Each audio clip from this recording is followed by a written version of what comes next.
infidel Muslim, and we're going to show him Jesus. And this is a true story, by the way. So I got up that morning on Sunday, and I was thinking, man, you know. We went to church. Strangely enough, the preacher was preaching out of the Old Testament about salvation coming at the time of David, which really puzzled me, because according to Christianity, it's coming through Jesus. And it really, that opened the door for me, but that comes up later in the story. Why was he saying there's salvation before Jesus? That's interesting. Now, when I get there to my father's store, I'm looking around, you know. I'm looking for somebody wearing, you know, a long white robe and some kind of black, you know, thing over that with a long beard, and I guess I was looking for me, wasn't I? Anyhow, when I get in there, I don't see this guy. By the way, imama, sword, everything. Ayatollah Khomeini, maybe. This is what I had pictured. I said, where is he? I'm ready. My father said, he's over here. I said, where? I said, here. This is a normal guy. He was normal. He didn't have a beard. He didn't have any hair at all. How do you do? I told him my name. He introduced himself. His name is Muhammad. I said, how do you do? After the niceties of hello, how are you, how's everything, I said, do you believe in God? He said, yes. Oh, yeah? Sure. I said, but do you believe in the God of Moses? He said, yeah. Abraham? Yeah. What about David and Suleiman? He said, yeah. So when I meet this man, I'm impressed that he's believing these things, but I thought maybe he's just saying it. So I even asked him, what about Jesus? Because I thought maybe they're kind of, first I thought Muslims were like Hindus. That was first. And then when he said he believed in some of the things of the Bible, I said, okay, maybe they're like Jews. So that's when I said, yes, but what about Jesus? Do you believe in Jesus? And he said, yes. I said, okay, wait a minute. This is going to be easy. I can convert this guy. So I agreed that we're going to do business with him. And in fact, I took him immediately out to have tea together. We sit together, drink tea, talk a little while. And I start tearing the peach stream right away. I'm in the Bible. I got it right there. Flip it open. Genesis. Let's talk about Abraham. What do you know about Abraham? Abraham, he had 2 sons, you see. And blah, blah, blah, blah, blah. And I'm doing all the preaching to him. You imagine this? And he sat there. Okay. He's a graduate of Allah's heart. And like this. Get me? You know what I'm saying? Well, it happened that during Ramadan, some of his friends that he was staying with, they had to move their apartment around or something, and he was going to go stay in the masjid for itikaf in Ramadan. It's normal.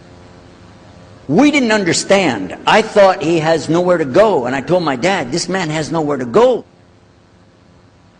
And my dad said, no, he's got money. I said, no, he doesn't. Daddy, I'm telling you, he has no place to go. I heard him say he's going to go live in the mosque. To a Christian, if you're going to live in the church, ooh, that's the worst. So I said, let me offer that he can stay at our place. And my dad said, no, you don't do that. That's not right. I said, no, I'm going to offer it to him. I went to him and I said, how would you like to come stay at our place? He said, no, I want to go and stay there. I want to stay in the mosque and something good. I said, oh man, look at this poor man. Oh my God. He doesn't know, you know. I mean, he just, oh, poor soul. Please come and stay in our house. And he said, no, I can't.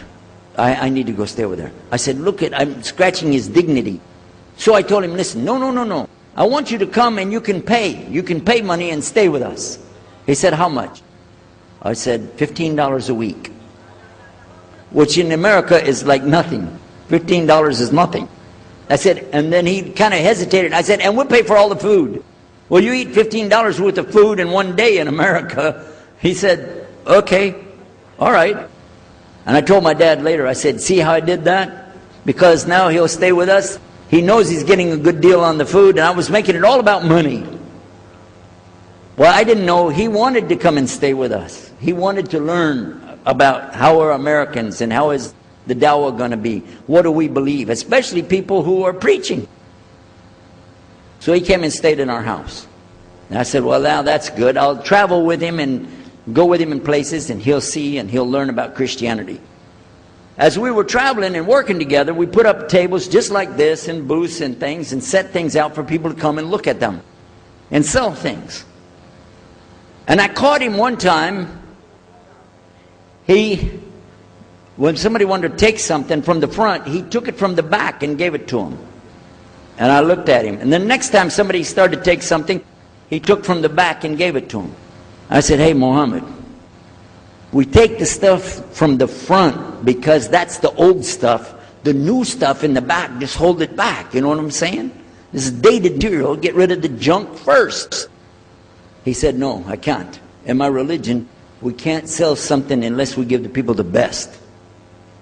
I said, got me on that one.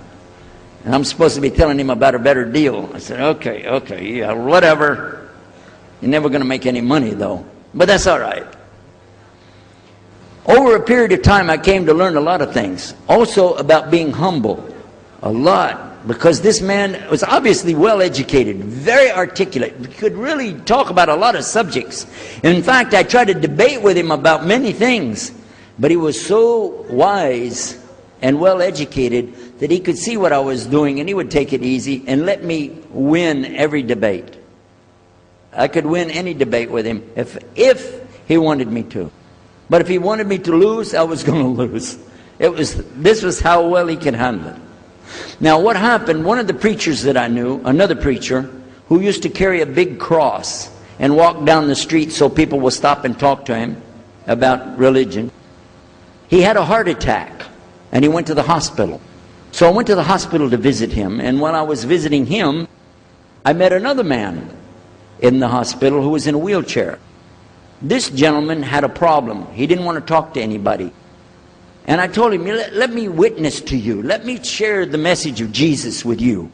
So I took out my Bible, and again, I start telling him about a prophet, Prophet Yunus, alayhi salam. And I'm telling them, look at Jonah. He's in the belly of the whale. He's in the sea. He's down there like this, and who knows how long. And suffering like this, you don't have as big a problem as that. And God saved him, so he could save you too. He said, didn't want to talk to me. I asked him, what's your name? He don't want to tell me. Where are you from? He said, I'm from Venus.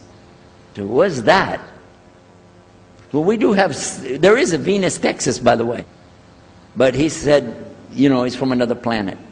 So I kept, each time I would go, I would talk to him, witness to him. Finally, one day, he started crying. I was pushing his wheelchair around. I took him down, I rolled him around different places. He started crying one day. He said, I'm going to confess something to you. I need to confess something to you. Now, to a Catholic, confession means you're going to tell the priest all your sins. And then he's going to forgive you. Well, I wasn't Catholic. And I told him, listen, I'm not Catholic and I'm not a priest. I'm a preacher. He said, I know better than you do. I am a priest. I said, oh my God.